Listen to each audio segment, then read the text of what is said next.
De la 57e réunion du Conseil de ministres, le président de la République, chef de l'État, Félix Antoine Tshisekedi Tshilombo, a présidé ce vendredi 29 août 2025 à la Cité de l'Union africaine, la 57e réunion du Conseil de ministres. 4 points étaient inscrits à l'ordre du jour, à savoir 1. Communication du président de la République, chef de l'État. 2. Point d'information. 3. Approbation d'un relevé des décisions du Conseil de ministres. 4. Enfin, examen et adoption de dossiers. La communication du président de la République a porté sur 2 points principaux, à savoir 1. De la nécessité d'encourager l'industrie locale et de lutter contre la fraude douanière. Le président de la République tient à l'impératif pour le gouvernement de promouvoir une politique résolument tournée vers la souveraineté alimentaire et la valorisation de nos potentialités nationales. Ce qui appelle à la protection et au développement de notre industrie locale pour assurer l'accès durable à une alimentation de qualité, créer des emplois, réduire notre dépendance extérieure, préserver nos devises et renforcer notre souveraineté économique. Or, la dépendance structurelle dans laquelle les pays est plongé depuis des décennies constitue une vulnérabilité stratégique affectant gravement notre sécurité et la stabilité sociale. L'industrie congolaise est aujourd'hui menacée, entre autres, par l'invasion massive de produits importés, souvent subventionnés, faussant la concurrence et étouffant la production locale, la contrebande et les pratiques frauduleuses, notamment les phénomènes d'Ibilanga qui alimentent les marchés des produits illicites à bas prix.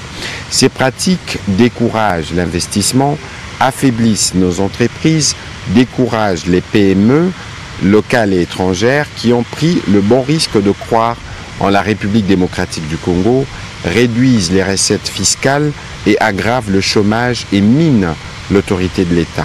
Face à cette situation, le président de la République a engagé sous la coordination de la Première ministre, le vice-premier ministre, ministre de l'Intérieur, celui de l'économie nationale, les ministres d'État, ministre de l'Industrie, celui des Finances et du Commerce extérieur, a élaboré en urgence un paquet cohérent des mesures comprenant notamment 1. La révision ciblée des taxes à l'importation pour protéger nos producteurs tout en préservant le pouvoir d'achat. Le renforcement du cadre légal et réglementaire pour garantir la conformité et la traçabilité des produits. 3. La modernisation des dispositifs de contrôle et des répressions pour lutter efficacement contre la contrebande. 4. La mise en place des mécanismes incitatifs pour soutenir l'investissement productif. 5. Une stratégie de communication nationale pour promouvoir la production locale, la consommation locale et la fierté de produire et de consommer congolais. Le deuxième point de la communication du président de la République a porté sur la nécessité de promouvoir l'égalité des chances dans l'accès des emplois et aux stages. Le président de la République soutient que l'égalité des chances dans le monde du travail constitue à la fois une exigence sociale et un levier stratégique pour le développement de notre nation. Elle s'inscrit au cœur de sa vision d'une République moderne, inclusive et prospère, où chaque citoyen, quelle que soit son origine, sa condition sociale ou son parcours, doit pouvoir accéder équitablement aux opportunités offertes par son pays. Garantir cette égalité, précise-t-il, c'est consolider la confiance entre l'État et ses citoyens, renforcer la cohésion nationale et assurer la transmission d'un héritage de justice aux générations futures. Cependant, 2 défis structurels persistent et compromettent sérieusement l'insertion professionnelle de notre jeunesse. Premièrement, de nombreuses entreprises, tant publiques et privées, continuent de recruter sans publication préalable de leurs offres d'emploi. Une telle pratique exclut injustement une majorité des demandeurs d'emploi, en particulier de jeunes, et mine la transparence ainsi que la crédibilité du marché du travail. Or, la législation nationale est claire, tout employeur a l'obligation de déclarer toute vacance de poste à l'Office national de l'emploi, qui est l'instrument central de régulation garantissant transparence, équité et justice sociale dans l'accès à l'emploi. Deuxièmement, la rareté des opportunités des stages académiques et professionnels prive des milliers de jeunes diplômés d'une expérience pratique pourtant indispensable à leur employabilité. Cette situation accentue le chômage, décourage l'investissement des familles dans l'éducation et fragilise la cohésion nationale. Un pays qui ne crée pas de passerelle entre la formation et l'emploi se condamne à gaspiller son capital humain le plus précieux. Conscient de l'urgence et de la portée stratégique de ces enjeux, le président de la République a instruit le ministre de l'Emploi et du Travail à engager sans délai les actions prioritaires suivantes. Rendre effective l'obligation de publication de toutes les offres d'emploi via l'ENEM en vue d'assurer la transparence et l'équité d'accès. Mettre en synergie l'ENEM et l'Inspection générale du travail afin de garantir un contrôle rigoureux, d'identifier les manquements et de sanctionner les cas échéants les contrevenants. Encourager et inciter les entreprises publiques et privées à accueillir un nombre accru des stagiaires en partenariat étroit avec les établissements d'enseignement supérieur et les structures d'encadrement des jeunes. Ces mesures devront être accompagnées d'un dispositif de suivi-évaluation régulier afin de mesurer les progrès, d'identifier les obstacles et d'ajuster les stratégies en temps réel. Par ailleurs, le président de la République a insisté sur le fait que l'insertion professionnelle de notre jeunesse n'est pas seulement un impératif économique, elle est le socle de notre cohésion sociale, le moteur de notre croissance inclusive et les garants d'une justice intergénérationnelle. Elle conditionne la confiance des jeunes envers l'État, leur capacité à se projeter dans l'avenir et à contribuer pleinement à l'édification d'une République plus juste, plus forte et plus prospère. En conséquence, il en a appelé à la responsabilité collective de l'ensemble du gouvernement. Chaque membre est tenu d'assurer un suivi attentif, d'apporter son concours et de s'engager activement dans la mise en œuvre de ces orientations dans un esprit de solidarité gouvernementale, de rigueur et de redevabilité vis-à-vis de notre peuple, a instruit le président de la République. Dans la suite de la communication du président de la République, la première ministre chef du gouvernement a salué dans son intervention l'effectivité et les bons déroulements de la rentrée scolaire pour l'année 2025-2026 sur l'ensemble du territoire national sous le signe de la continuité de la mesure de la gratuité de l'enseignement primaire public conformément à la volonté de son Excellence Monsieur le Président de la République. Toutes les 60 provinces éducationnelles que compte notre pays ont connu une rentrée relativement sereine. À noter cependant quelques perturbations dans certaines parties de provinces du Sud Kivu et du Bas-Uélé.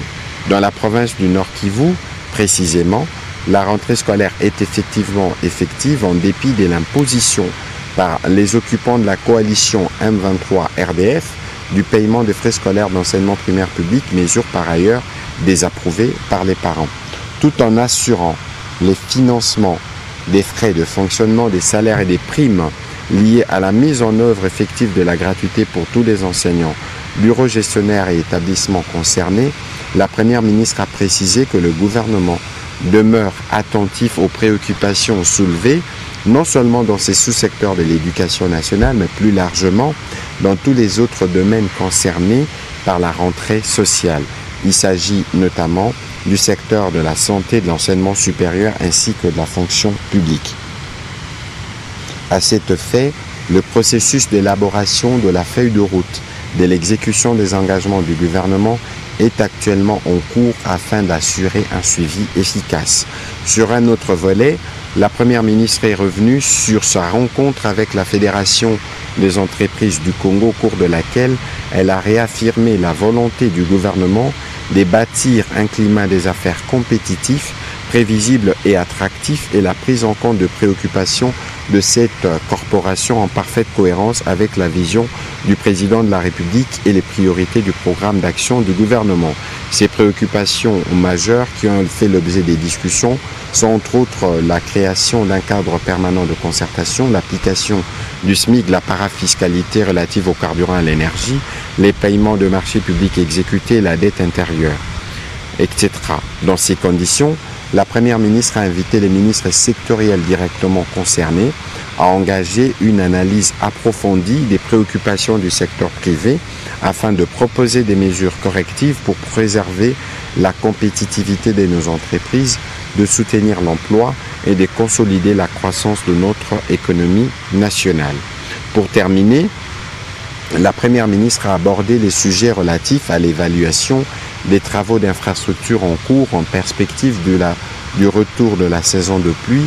À cet effet, elle a présidé une séance de travail jeudi 4 septembre dernier avec les ministres nationaux des infrastructures, celui provincial, pour faire le point des travaux en cours. Une cartographie des travaux en cours d'exécution a été rendue disponible afin d'assurer un suivi rigoureux du gouvernement.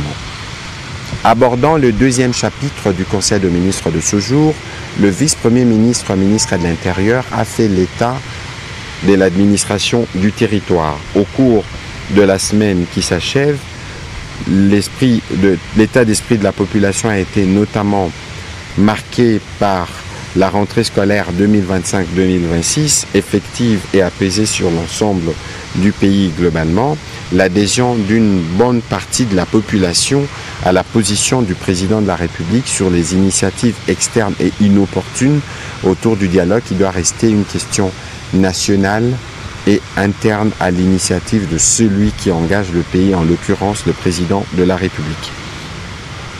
Au plan politique, il a fait les résumés au Conseil de l'atelier sur les mécanismes de fonctionnement et de stabilisation des institutions provinciales. Les participants ont pour se faire signer un acte d'engagement et pour rendre effective la mise en œuvre de cet atelier, le vice-premier ministre a formulé quelques recommandations au gouvernement, notamment au sujet de la rétrocession et de la Caisse nationale de péréquation. Au plan sécuritaire, les données marquantes dans les provinces de l'Ituri, du Kwilu, du Maniema, du Nord Kivu, du Sud Kivu, du Tanganyika ont fait l'objet du rapport présenté par le vice-premier ministre qui a terminé sur le chapitre de la criminalité urbaine, le sinistre ainsi que de la situation aux frontières. Il a été complété dans ces registres sécuritaires par le vice-premier ministre, ministre de la Défense nationale, qui a fait le point de la situation opérationnelle dans les provinces sous occupation, mais aussi de la situation dans la périphérie de la ville-province de Kinshasa, ainsi que la réponse qu'apportent nos forces de sécurité. Au sujet de la situation épidémiologique en République démocratique du Congo, le ministre de la Santé, Hygiène et Prévention sociale a présenté le point saillant avec une insistance sur la découverte, sur l'apparition de la fièvre hémorragique Ebola dans la zone de santé rurale de Boulapé dans la province du Kasaï. Il s'agit d'une dame de 34 ans qui a été admise le 20 août 2025 à l'hôpital général qui a présenté une symptomatologie évocatrice à la maladie à virus Ebola, à savoir la fièvre, les hémorragies, les vomissements avec faiblesse. Elle est morte à la suite de ces signes le 25 août dernier. 28 cas suspects ont été notifiés au 4 septembre 2025, dont 15 décès. Parmi les décédés, il a été enregistré 4 personnes de santé de première ligne. La majorité de malades proviennent de la zone de santé de Boulapé. Face à cette situation, le ministère de la Santé a déployé en toute urgence une équipe mixte d'experts pour approfondir des investigations ainsi que de contenir la propagation du virus. À ces propos, des échantillons ont été prélevés et acheminés à l'INRB pour des analyses encore plus approfondies. S'agissant du choléra et du Mpox, il a fait savoir que la 34e semaine est marquée par une diminution de cas pour les deux épidémies. Note d'information relevant du secteur des finances, le ministre des Finances a présenté au Conseil la note d'information relative à la réforme relative à la réforme au contentieux fiscal, opérationnalisation de la Commission nationale de la médiation fiscale. Rappelons que notre pays fait face à de nombreux défis, tant structurels que conjoncturels, qui requièrent des investissements massifs, tant publics que privés, d'origine nationale et étrangère. Les ministres des Finances est revenu sur les réformes engagées par les gouvernements, lesquelles visent essentiellement la création d'un environnement économique propice, garantissant la sécurité juridique des entreprises et leur profitabilité. Il a également mis en lumière les limites qui nuisent le contentieux fiscal, dont la Commission nationale de médiation constitue la réponse appropriée. Cette dernière, a martelé les ministres de Finances, est une instance consultative, indépendante et paritaire, placée sous son autorité. Ainsi, la Commission nationale de médiation fiscale est porteuse d'efficacité pour l'administration, d'équité pour le contribuable et de visibilité pour les investisseurs en phase avec les objectifs de maximisation de recettes, d'amélioration du climat des affaires et de consolidation de l'état de droit fiscal. Sa mise en œuvre sera une avancée majeure vers une fiscalité plus équitable, plus transparente et plus respectueuse des droits des contribuables. Le Conseil a pris acte de cette note d'information. Note d'information relevant du secteur des télécoms, le ministre de Postes et Télécommunications a, en ce qui le concerne, porté à la connaissance du Conseil la question sur la dégradation de la qualité des services des télécoms et l'Internet. Cette dégradation se caractérise notamment par les coupures et interruptions intempestives durant les communications, la saturation du réseau ne permettant pas d'établir les appels, la perte injustifiée de crédits et forfaits prépayés des consommateurs, les déductions des frais pour certaines transactions financières mobiles non abouties, les interférences perceptibles et audibles durant les communications, l'absence d'échange de données en dépit d'une solde suffisant ou d'un forfait Internet en cours de validité. Il a déploré le fait que cette situation cause d'énormes préjudices à notre population et constitue une préoccupation pour son ministère qui, par la même occasion, a formulé quelques recommandations, notamment la mise en place par tous les ministres sectoriels concernés d'un plan d'aménagement dans la mise en application du manuel de procédure administrative et technique pour tous les travaux des déploiements des infrastructures d'utilité publique en protégeant les réseaux fibre optique, la mise en place d'un cadre de concertation entre parties prenantes pour une planification techniquement documentée avant tout ouvrage pouvant impacter les infrastructures ou équipements des télécoms en renforçant le contrôle des qualités par les régulateurs, la mise en place d'une commission interministérielle de tous les ministères sectoriels concernés en tenant compte aussi des cahiers de charges des opérateurs du secteur ou encore la mise en place des mécanismes rigoureux de contrôle des opérateurs par les régulateurs. Le gouvernement devrait ainsi, comme l'avait instruit le président de la République, continuer à contribuer à la réduction de la fracture numérique en améliorant la connectivité et l'accessibilité aux services de télécom comme levier socle du développement socio-économique de notre pays. Note d'information relevant du secteur de l'aménagement du territoire.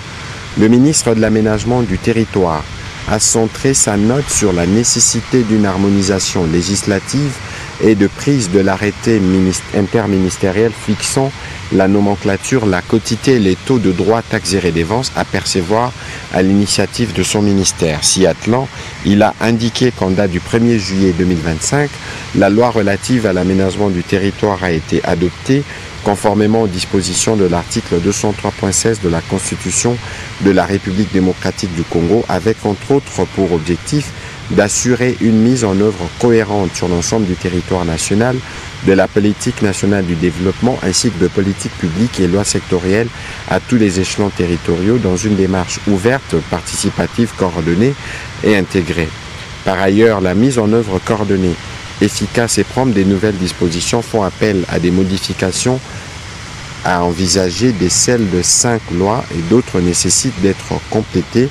Dès ce qui précède, le ministre entend saisir les ministres dont les départements sont concernés par les matières à modifier ou à compléter afin que le projet irrélatif soit déposé au Parlement durant la prochaine session parlementaire.